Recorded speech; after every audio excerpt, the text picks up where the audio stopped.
Yes, Roma wines taste better. Better because only Roma selects from the world's greatest wine reserves for your pleasure. And now, Roma Wines, R-O-M-A. Roma Wines present Suspense. Tonight, Roma Wines bring you Mr. Hume Cronin in Make Mad the Guilty, a suspense play produced, edited, and directed for Roma Wines by William Spear. Suspense, radio's outstanding theater of thrills, is presented for your enjoyment by Roma Wines. That's R-O-M-A. Roma Wines, those better-tasting California wines enjoyed by more Americans than any other wine in the world. And tonight, Roma has great news for you. Big money-saving news that will let you serve Roma wine more often without increasing your budget for friendly entertaining, for delightful everyday dining. Now, Roma Wines bring you Hume Cronin in a remarkable tale of suspense.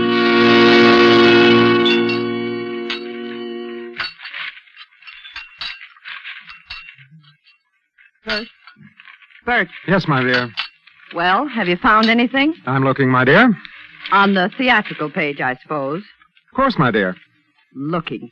You've been doing that kind of looking for 6 months. Give me that paper. Bet I'll find your job in about 6 minutes. Yes, my dear. It is true that the theatrical season, particularly in San Francisco, particularly for Shakespearean actors, was inclined to be sluggish. And it is true that I had never had the great leading roles. Hamlet, Othello, Lear, although my success in supporting parts amongst amateur groups had been little short of dazzling. It is also true that these successes were of some 15 seasons past. Still, the talent of your true artist is not to be thwarted or denied. But this was a matter which I had never properly succeeded in demonstrating to my wife, Elizabeth, until at last, perforce, I was persuaded that the poor creature's life was dominated by only the most mercenary considerations. Face it, little man, you were washed up as an actor before you started. You've just been looking in the wrong part of this paper. Merciful heavens, desist! Have I not, in deference to your penurious concern, found you a boarder? Young Longstreet? Him. A sublime specimen of lusty manhood. Don't try to change the subject. Yes, my dear. Oh, hey, here's something. Listen to this. Yes, my dear. A man with personality, poise, presence, to appear before the public, must be able to dress and act the part of impeccable good taste. What do you think of that? Why, sounds most promising. All right, little man, the job is practically yours. What is the nature of the position? Floor walker at Burdock's department store. Floor walker? My dear, that's impossible. Listen, I'm through supporting you as of today, understand? Yes, my dear, but then... And you'll take the job and like it. Yes, my dear.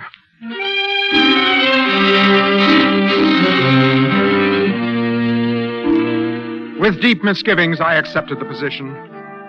Nevertheless, I carried my role with dignity, undismayed by the tittering clerks who found in my wing collar a curious novelty. Months passed. Uncomplainingly, I bore the yoke of my disgrace. But the strain of long hours began to tax my strength. One day I was feeling particularly unwell. I left the store early and picked up my car in the parking lot.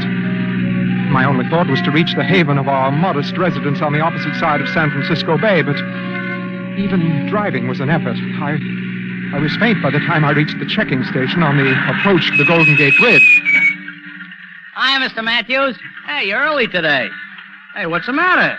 You look It's my head again. Probably migraine. Oh, here's your change. You know, you ought to take better care of yourself, Mr. Matthews. Now, if I was Yes, you... I'll be all right. Diet's the thing, Mr. Matthews. Now, they say if you eat more... As I drove slowly across the great high span of the bridge and on through the Marin County hills, I knew, by some sixth sense perhaps, that this would be the day. The discovery. Elizabeth, my wife, and our boarder, young Longstreet. A broad-shouldered, athletic nitwit. A swimming beach idol. I was returning early, you understand, and unexpectedly. Cautiously, I avoided the flagstone walk. On the soft lawn, my footsteps were noiseless. Quietly, I crossed the porch. I threw open the door. Sure enough, suitcases packed for flight stood ready on the floor. Bert, you... Now, Mr. Matthews, Oh, shame. Oh, despair. Oh, nuts. Don't look so shocked. What did you expect? This is my burden of grief, my cross to bear. Oh, shame, where is thy blush? Come down off your high horse, Bert. You wanted to get rid of me, didn't you? Well, I'm leaving. If you don't like it, you know what you can do. In silence, I have suffered your petty deceptions, your taunts, your gross vulgarities. But now, at long last, the worm turns. Bert, put down that gun. Hey, hold on a minute, Mr. Matthews. My heart has turned to stone. Bert, you're ridiculous. Don't make me laugh. Ridiculous. On the contrary, my dear wife, I am, for the first time in 15 years, a man. Now, listen, Mr. Matthews. Look at him. Always the tragic actor, the great tragedian. You're positively silly with that revolver trembling in your hand. Give it to me. Keep your distance. I warn you. Now, look here, Mr. Matthews. Betty and I have got... Don't worry, handsome. The little man won't shoot. I know him too well. Now, give me that gun. I warned you. I said give me that gun. Oh, that you had 40,000 lives. One is too poor, too weak for my revenge. Hey! Hit him, handsome. Well, we're on our way. Bring the suitcases, handsome. Shall I hit him again, Betty? Oh, the little man won't bother us anymore. Oh, just one. For luck, huh? Oh, suit yourself. Yeah. So remember me. Bye. Be seeing you, little man. Wait. So long, Matthews. Don't take any wooden nickels, huh? Elizabeth, wait. What for? We've got places to go. Please, Elizabeth. I am the vanquished. It is I who must go. Pride compels it. I shall go far away. Disappear, vanish from your life forever. He's nuts. Quiet. What's this you're trying to say, Bert? You're offering to disappear? Vanish, scrap? Precisely. Put down the suitcases, handsome. The little man has something up his sleeve. Sit on the floor, worm. And remember, we haven't got all day to talk. Please understand, dear wife. In my disappearance, in my seeming death, if you will, there are certain advantages to be derived for all concerned. I'm listening. My life insurance policy, for instance. $20,000. Not an inconsiderable sum. Say, I'd forgotten about that. Yes, but softly, dear wife, softly, let me finish. I was thinking rather of other advantages you would derive. My sudden death, presumptive, of course, would give you freedom to marry your healthy milkweed, this handsome nonentity. Hey, watch yourself, Matthews. I don't like that stuff. My deepest apologies, handsome. Oh. Now, Elizabeth, the subject of the insurance.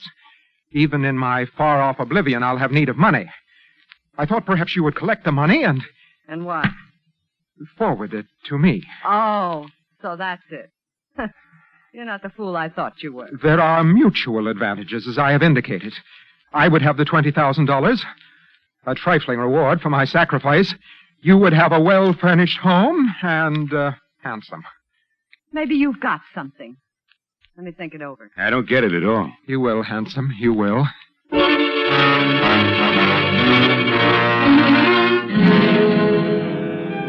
Elizabeth agreed, as I knew she would. She was, in fact, delighted. Longstreet gave us brief pause, but in the end, my charming wife persuaded him. Due to early training in the theater, the strategy of my demise was masterful. After 3 days' rehearsal with my two accomplices, I drove to the checking station of the Golden Gate Bridge. I was careful to enter the gate manned by my acquaintance. How you feeling today, Mr. Man? I protest, sir, with emphatic emphasis. I don't get you. This toll levy upon the use of a public thoroughfare, by my conscience, it's unsocial, immoral, a downright swindle. Hey, what's got into you? Come on, pay your fare. I know you not, magpie. Huh? Are you carrion? Who, me? Are you fowl, flesh, or fish? Here, vulture, your pound of flesh. Hey, look, Mr. Matthews. Hey, you better see a doctor.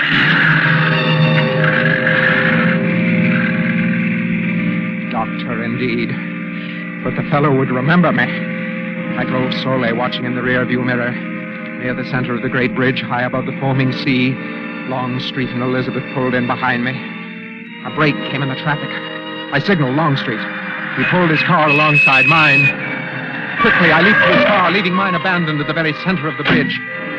The abandoned car, the suicide note I'd left on the seat, would bear mute testimony to my tragic fate. And by my conscience, the word of the fellow at the checking station would tip the scales. There remained but to vanish from the eyes of all who'd known me, and my desperate deed was done.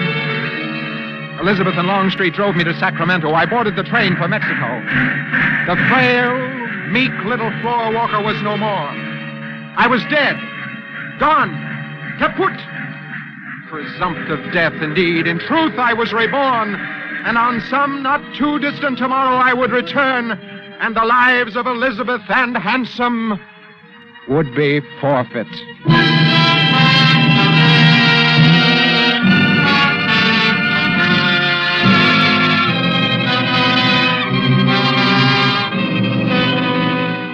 For Suspense, Roma Wines are bringing you Hume Cronin in Make Mad the Guilty. Roma Wines' presentation tonight in radio's outstanding theater of thrills, Suspense.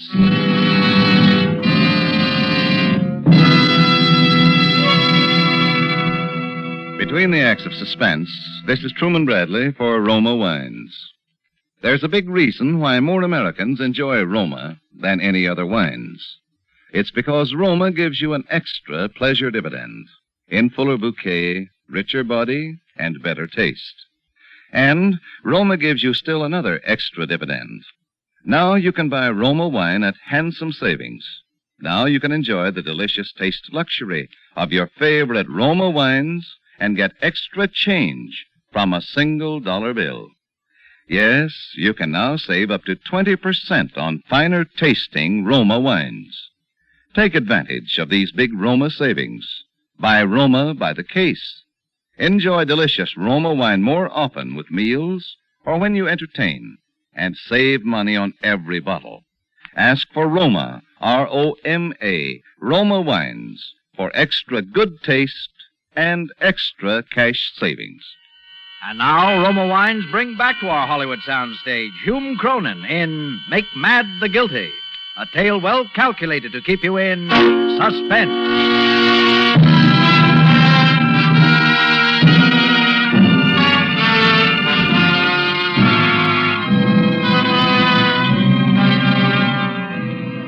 Yes, the frail and meek little floor walker was no more.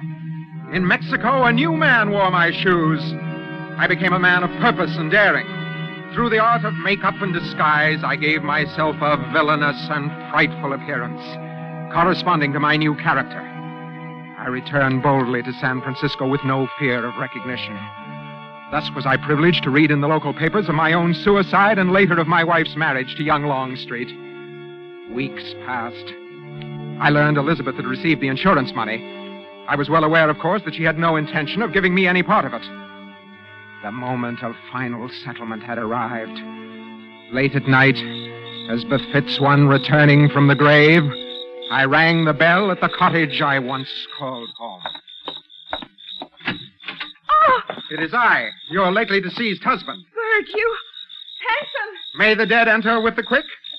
Permit me to force my entry. Handsome! On my word, you're frightened. Oh, that ridiculous makeup you have on. Why do you have to go around like a scarecrow frightening people? Hey, what goes on here? Hurry, Bert's here. Ah, handsome. In nightshirt and armed with a kitchen knife. An heroic figure, to be sure. Matthews. Gosh, your face. The face of Lazarus, risen from the dead, transformed by the chemistry of death. Don't be funny, Bert. What do you want? The insurance money. $20,000. Are you surprised? Oh, you hadn't ought to come back, Matthews. A bargain is a bargain. Here's all the money I have in the house. Take it. Now, will you go? May I repeat, a bargain is a bargain. Don't stand there, stupid. What are you waiting for? Well, what do you want me to do, Betty? Shall I... The knife gleams in the hand of the shirt-tail killer. Hit him, Handsome. Now, Matthews, I mean, Ah, you've observed this automatic in my hand. Also observe as I remove the safety catch. I see your face grows pale. Now, wait a minute, Bert.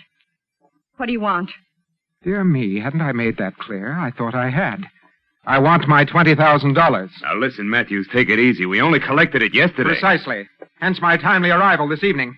Well? Bert, I can't give it to you. Tonight, I haven't got it.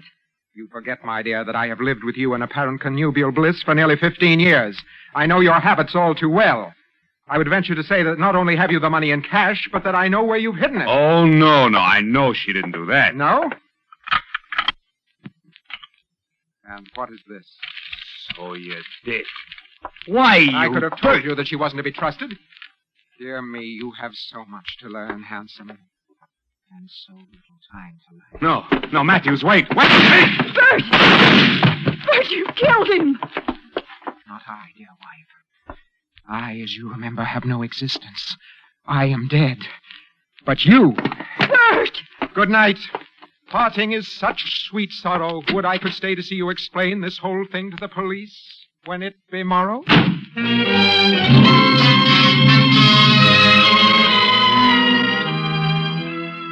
Perhaps you see it now, eh? Perhaps now you fully understand the sweep and majesty and genius of it. For you must know I had planned it. Yes, planned it every step of the way from the day I introduced Elizabeth to Longstreet until the poor wretch was found hovering over his corpse. Had ever a man played and conceived so magnificent a role, and in no tawdry theater for the make-believe, but in the vast arena of life itself, there was but one thing lacking. That one ingredient so essential to the full savoring by the artist of his creative genius. An audience. And even that I had foreseen. I had my audience ready-made. Elizabeth. Elizabeth should be my audience. Her frantic protestations of innocence, her unbelieved cries and lamentations that the ingenuity of my plot would be meat and drink and the very breath of life to me.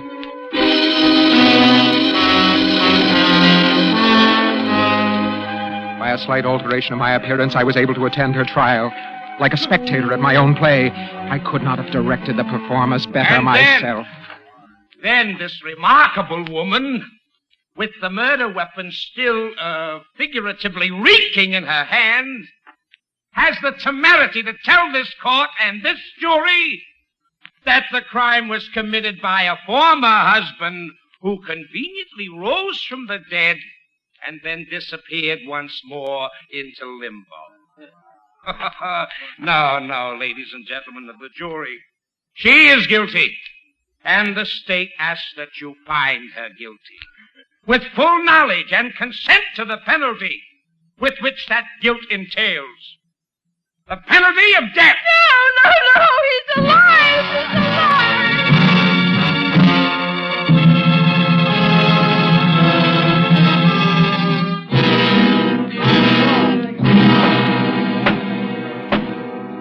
Now, ladies and gentlemen of the jury, have you reached a verdict? We have. I'll find you, the defendant, Elizabeth Longstreet, guilty or not guilty. Guilty.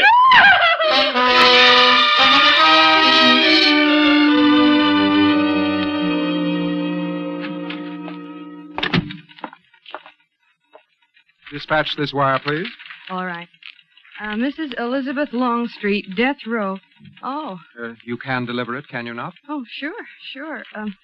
You have a rendezvous with death. From the depths of experience can assure you he is by no means an unfriendly companion. Unfriendly? Oh, unfriendly companion. Heartfelt sympathy, courage. 39 words. Let's see, that'll be 78 cents out of $1. Thank you. Really is sad when you come to think of it. I guess you were a friend of hers, huh? In a sense, to be sure. Yes, in a sense. Oh, wait a minute. You didn't sign it. Just sign it, Little Man.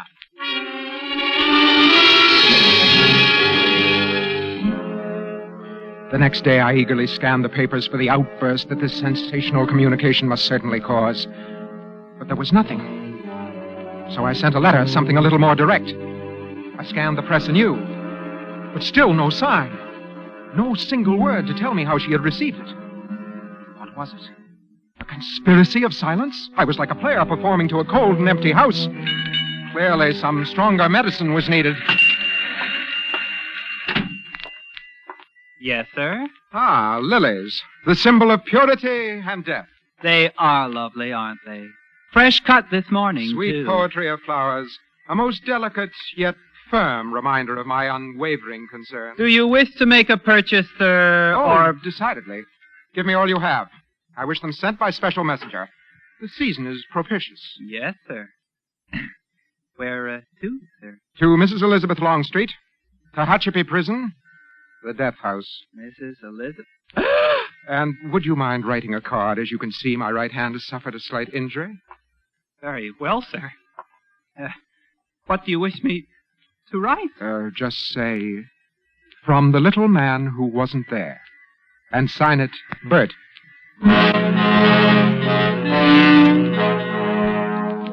My own name, you see. That surely would bring results.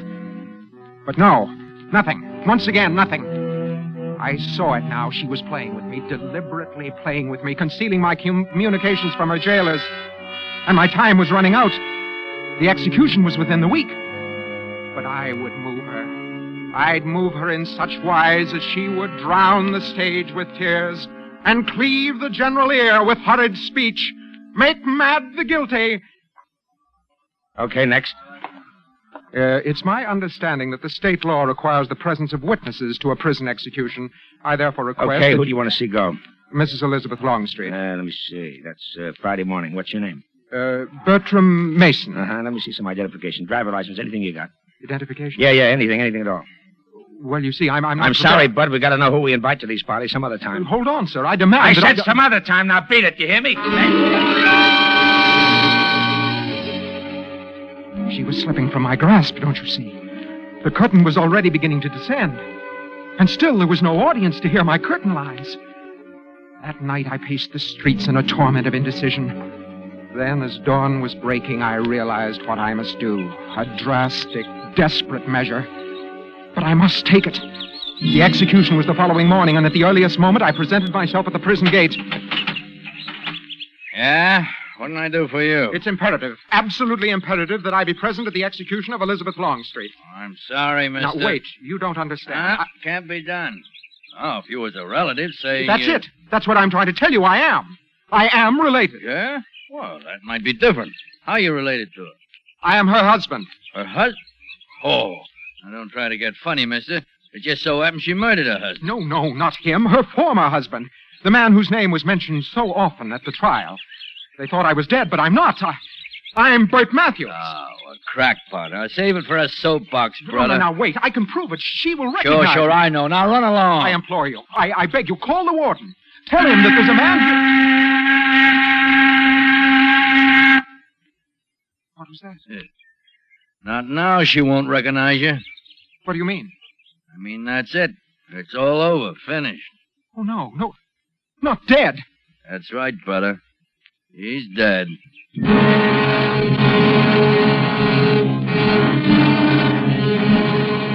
Suddenly my life was empty, and all my plans of triumph were as ashes in my mouth. Hers had been the triumph, not mine. Hers the tragic spectacle, hers the hour upon the stage. Now, in truth, was I really dead? For who now would applaud my artistry? Who would believe my tale or even recognize my face? Only tragedy and death gain recognition. Yes. And therein was my answer. Therein at last would I breach the portals of undying fame, leaving behind me a manuscript setting forth the facts in full detail. I would actually die. The first man in history to die and come to life, and die again since Lazarus.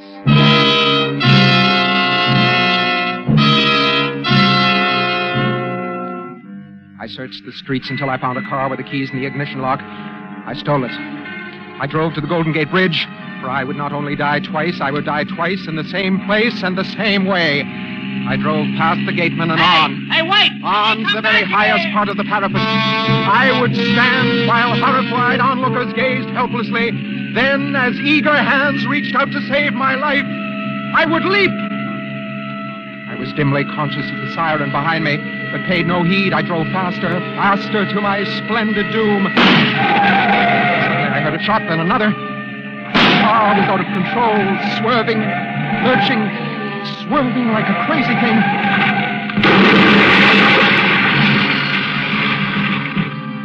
I think for a moment I lost consciousness. And when next I knew what I was doing, I had crawled from the wreckage and was staggering towards the railing of the bridge. And I was being pursued. Even now, at this late hour, some monstrous fate seemed bent on thwarting my design. Stop, we'll shoot. No, they would not stop me. I would not be thwarted. I staggered on. Searing pain in my shoulder. I fell. I struggled to my feet again. The railing was almost within my grasp. Another shot, that rending, tearing agony of the bullet through my chest. I was on my knees again, but I must. I clawed at the steel railing painfully lifting myself up. For a moment I balanced, swaying, and then, oblivion.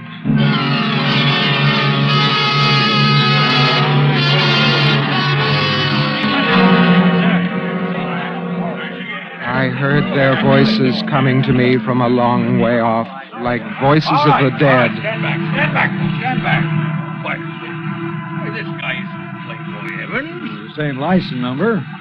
Well, I wonder why he ran. Yeah, it's tough, and he looks like such a harmless little guy.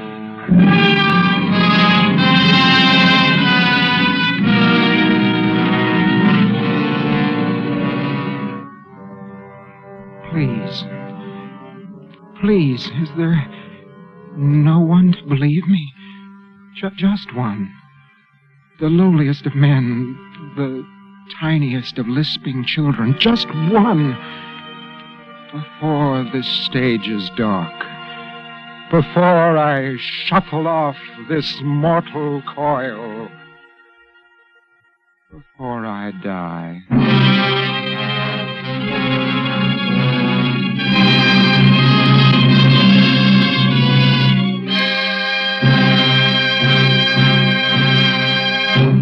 Suspense. Presented by Roma Wines, R-O-M-A, Roma, America's favorite wines.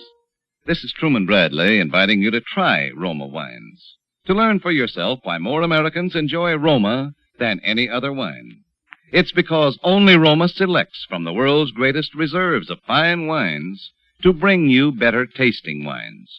And now, you and your friends can enjoy delightful Roma wines more often because Roma prices have been reduced as much as 20%. So make a note tonight to stock up on Roma wines tomorrow. Take advantage of Roma's new low prices to enjoy more of Roma's premium quality. Ask for Roma, R-O-M-A, the greatest name in wine and your best buy in good taste. This is Hume Cronin. It's been a great pleasure appearing for you on Suspense. I hope you enjoyed it as much as I did.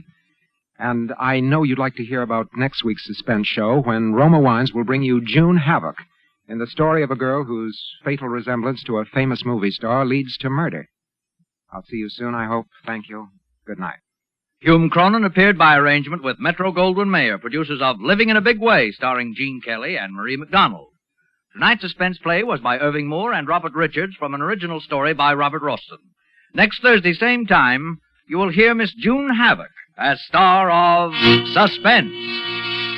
Produced and directed by William Spear for the Roma Wine Company of Fresno, California.